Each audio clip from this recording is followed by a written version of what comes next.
Bon, les gars, papa mi ngi nii.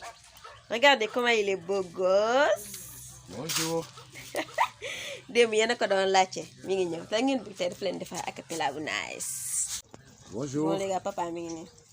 Salut. Yes. Souleymane. waaw papa loo leen di may tey ñu def benn acapella wala. Ben man damay gërëm déjà ci ceebu yàpp bu neex bi. dafa ñëw ma toog ak ceebu yàpp bu neex dama ma seet si Sali. Ndeysaan, c'est la femme de mon manager. Yes Elle I. s'appelle Rama. Son mari Louis.